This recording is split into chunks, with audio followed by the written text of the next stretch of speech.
ఏమిటి హడావుడి? యజ్ఞం అంటే ద్వారా గురుగారు కూడా వచ్చారు. నమస్కారం గురుగారు. ఆయుష్మాన్ భవ. సీమలో కరువు ఉంది కదా, వర్షాలు పడాలంటే యజ్ఞం చెయ్యాలి. అది నువ్వే చెయ్యాలి. తప్పకుండా. వెళ్ళు. నరసింహ, అమ్మా. ఈ బట్టలు కట్టుకునిరా. అలాగే. నువ్వు చెప్పు. నువ్వే చెప్పక్క. నువ్వే చెప్పమ్మా. అమ్మా, పెళ్లి కాని వాళ్ళు యజ్ఞం చేయకూడదు అంటారు కదా, మరి నేనెలా చేయగలను? నీకు చిన్నప్పుడే పెళ్లి జరిగింది. 6 ఏళ్ల వయసులోనే సిద్ధమ్మతో జరిగింది.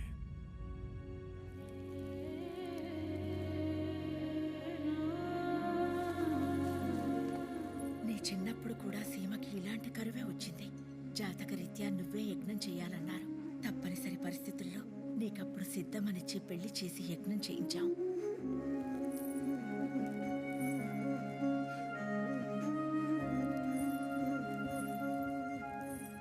యజ్ఞం కోసం పెళ్ళైతే చేశాం కానీ మీ జాతకాలు చూస్తే నీకు దోషం ఉంది. 2 పుష్కరాల వరకు మీ భార్యాభర్తలు ఒకరినొకరు చూసుకుంటే నీ ప్రాణానికే ప్రమాదం అన్నారు. అందుకే మీ ఇద్దరిని దూరంగా ఉంచాం. ఇప్పుడు మళ్ళీ యజ్ఞం చేయాల్సిన సమయానికి నీ దోషం ముగిస్తుంది. సిద్ధమ్మతో జరిగిన నీ పెళ్లి దైవ నిర్ణయం. వెళ్ళు. సిద్ధంగా జనం కన్నీళ్లు తుడవడానికి సిద్ధమ్మతో కలిసి యజ్ఞం చేయి. వెళ్ళు.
లక్ష్మి, చెయ్యని తప్పుకు నువ్వెందుకు బలవ్వాలి? మాట తప్పింది నేను, నన్ను శిక్షించు. తట్టుకునే శక్తి నాకు లేదు. నాకే ఎందుకు ఇలా జరగాలి? తల్లిదండ్రుల్ని దేవుడు నిర్ణయిస్తాడు. కనీసం నా భర్తనైనా నేను నిర్ణయించుకోవాలనుకున్నాను. ఇక అది కూడా నా చేతుల్లో లేదని తేలిపోయింది. కనీసం నా చావైనా నన్ను నిర్ణయించుకోనివ్వండి. లక్ష్మి, దేవుడు కొందరికే కళనిస్తాడు. నీకు జనాల్ని సంఘటితం చేసే గొప్ప కళనిచ్చాడు. అది నీ కోసమో ఆ దేవుడి కోసమో కాదు, స్పందించే అందరి కోసం. దాని మధ్యలో ఆపే హక్కు నీకు లేదు. ప్రాణం వదిలి ఆ భగవంతుడి ముందు నిలబడ్డప్పుడు అతని కళలోకి సూటిగా చూడగలగాలి. నువ్విచ్చిన ప్రతి నిమిషానికి సంపూర్ణత్వాన్నిచ్చానని సగర్వంగా చెప్పగలగాలి. ప్రతి ప్రాణానికి ప్రయోజనం ఉండాలి. ప్రతి మరణం ఈ మట్టికి మరో ఊపిరినివ్వాలి.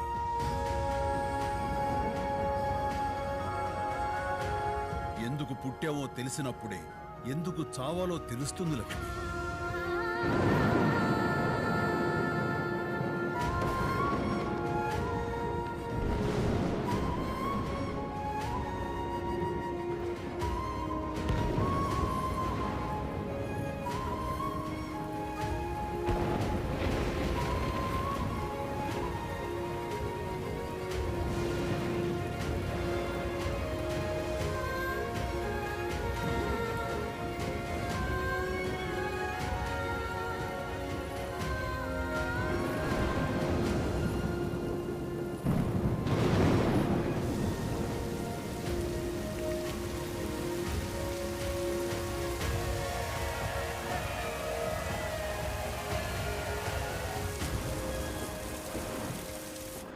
మీతో చాలా చెప్పుకోవాలనుంది.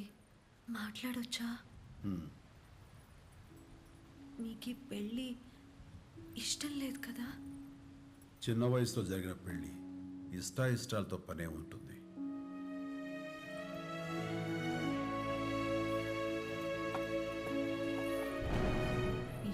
ఇష్టాలతో పని లేదు, కానీ చిన్నప్పటి నుంచి నేను మీరే ఇష్టంగా బతికాను.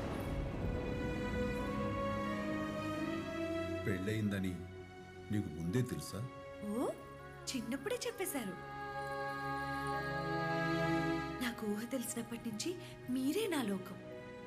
ఎన్నోసార్లు మిమ్మల్ని చూడాలని అమ్మతో అందరితో గొడవ పడేదాన్ని. మిమ్మల్ని చూస్తే దోషము ప్రమాదము అన్నారు.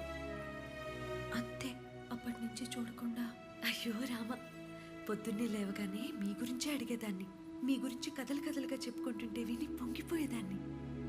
రోజు మీరు వెళ్ళే గుడికే నేను వచ్చేదాన్ని. మీరు పూజ చేసిన చోటే నేను మీ పేరును పూజ చేయించేదాన్ని. జాతరలో మీరు వస్తున్నారని తెలిసి భయమేసి కోనేటి దగ్గరికి వెళ్ళిపోయాను.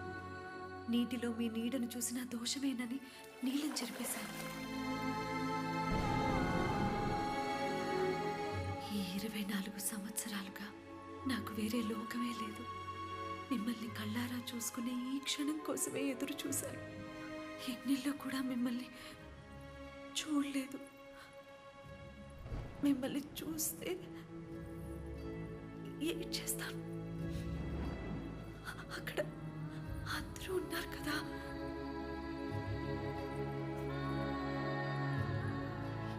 ఎప్పుడు చూడొచ్చా?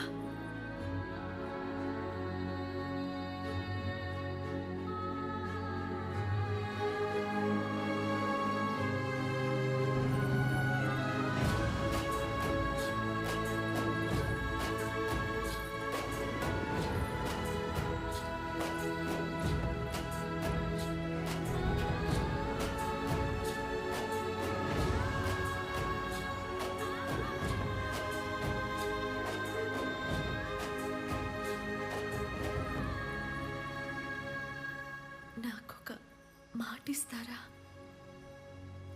మీరు తప్ప నాకు వేరే ఏమీ తెలీదు.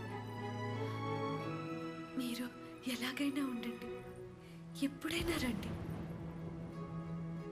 కానీ నన్ను మాత్రం వదలని మాటివ్వండి.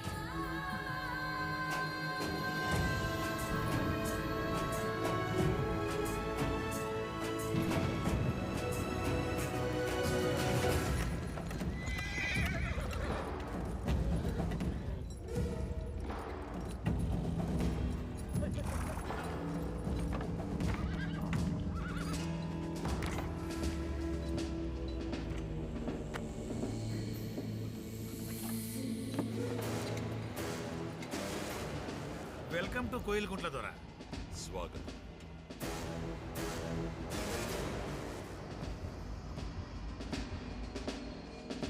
ఈ ఏరియా చాలా ప్రశాంతంగా ఉన్నట్లుంది.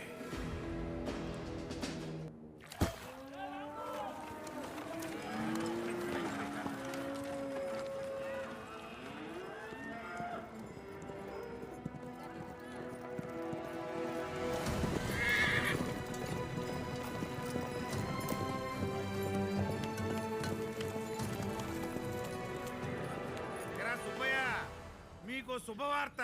ఇక మీద మీరు పండించిన పంటలకు శిస్తు కట్టక్కర్లా, భూమి కడితే చాలు.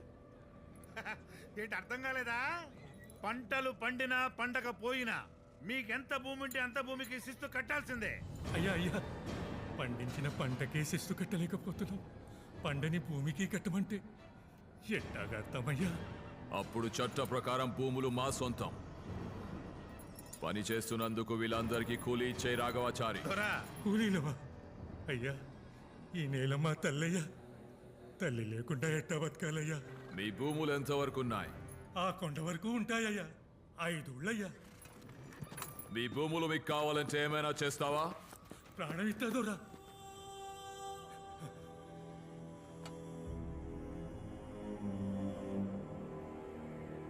Let's play a game. ఇక్కడి నుండి ఎంత దూరం పరిగెడతావో పరిగెత్తు. నీ అడుగు ఆగినంత వరకు భూములన్నీ మీవే. బట్ నీతో పాటు నా గుర్రము పరిగెడుతుంది. నా గుర్రం ఎంత దూరం వెళ్ళి ఆగితే అంతవరకు భూములు నావి. దాన్ని దాటి నువ్వు ఒక్కడుగు ముందుకేసిన భూములన్నీ మీవి.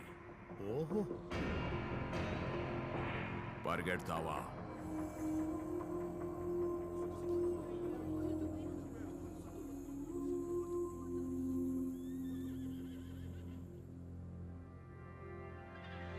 Run!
పోయే మీ భూములన్నీ పోయే. దొరా, మన గుర్రం కొండకి మైసూర్ దాకా పోయేటట్టుంది దొరా. Run, you!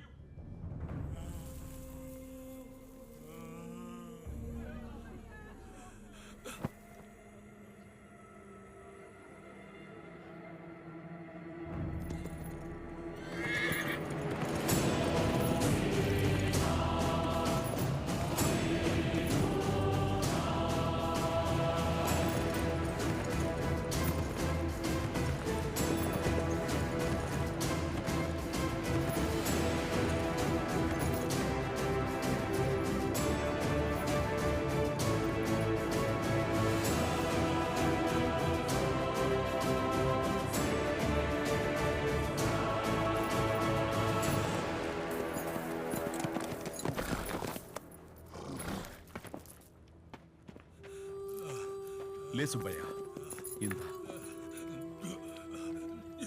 నెమ్మది, జాగ్రత్త.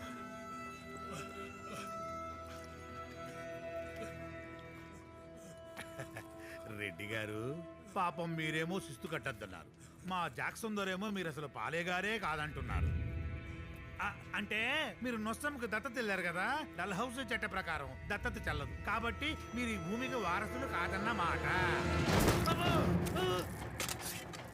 నా వారసత్వాన్ని ప్రశ్నించడానికి నువ్వెవడేవరా? నా తండ్రి నీ దేశానికి వచ్చినప్పుడు పుట్టావా? నీ తండ్రి నా తాతలకు పుట్టాడా? నా అన్నవా, తమ్ముడువా, మేనలువా, తోడలుడువా? నువ్వు కూడా వీళ్ళలాగా కూలీవే. చేస్తూ కట్టకపోతే శిక్ష తప్పదు. ఎందుకు కట్టాలి నీకు శిస్తు? కురిసే వాన అడగదు, తడిసే నేల అడగదు, పండే పంట అడగదు. నువ్వెవడవని అడుగుతున్నావు శిస్తు?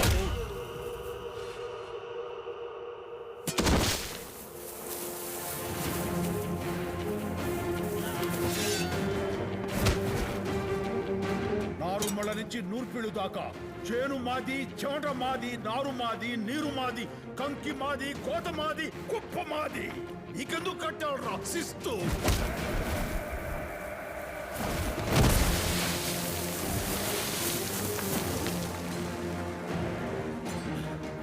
ఈ భూమిలో పుట్టింది మేము, ఈ మట్టిలో కలిసేది మేము.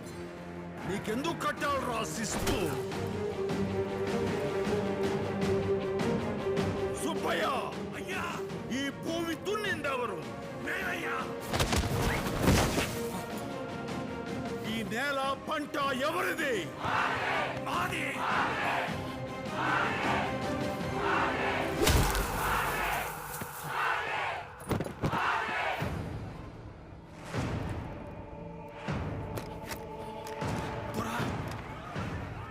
వెనకున్న జనాన్ని చూడండి, వెనక చూడండి. ఇది సమయం కాదు. రండి, ప్లీజ్ కమ్. తల దించు, దించు. వెళ్ళు. తలెత్తకుండా గుర్రం ఎంత దూరం వెళ్తే అంత దూరం వెళ్ళు. నీ లండన్కి వెళ్ళి అక్కడ తలెత్తుకో. మళ్ళీ తలెత్తి ఈ గడ్డ మీద అడుగు పెట్టావో తల నరుకుతా. చల్.